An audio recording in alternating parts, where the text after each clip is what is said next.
शुभ सकाळ मंडळी आणि सगळ्यात आधी महाशिवरात्रीच्या आपल्या सगळ्यांना अगदी मनापासून शुभेच्छा। तर आमच्या भागामध्ये बऱ्याच ठिकाणी महाशिवरात्रीनिमित्त यात्रा भरते। जाणारे लोक वेगवेगळ्या ठिकाणी जातात आणि आमचं तर असंच असते, जायचं म्हणून ठरलेलं असते पण नेमकं जायच्या दिवशी काही ना काही यांचं काम निघते, मग जाणं आमचं राहूनच जाते। तर रुद्रांशला सकाळी नाश्त्याच बरं खेळत बसतो शाळेतून आल्यानंतर, आणि रात्री पण लवकर झोपत नाही, मग काय सकाळी लवकर उठत नाही आणि मग रात्री जेवलं नसल्यामुळे मग सकाळी त्याला लवकर भूक लागते।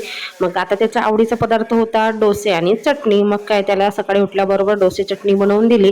नंतर रुद्रांशचे पप्पा तयार झाले वगैरे त्यांचं आवरून, तर ते म्हणाले पोहे बनवतात, त्यांच्यासाठी पोहे बनवून दिली। आणि महाशिवरात्रीचा दिवस होता, माझा तर उपवास होता, तर मी ह्या दोघांसाठीच पोहे बनवून दिला। पूजेचे जे साहित्य होते मूर्त्या वगैरे ते धुवून घेतलं, देवांना छानपैकी आंघोळ करून दिली। आणि आमचे लवबर्ड बघा, लवबर्डला खाऊ द्यायचं ते राहूनच गेलं होतं, तर ते पण देऊन दिलं। तर हे बारीक बारीक दाणे आहेत ना, तरी दाणे खात नाही, तर वरची जी साल असते ती साल काढतात आणि आतमध्ये बारीक दाणे असतात ते खातात, असले आहेत लवबर्ड।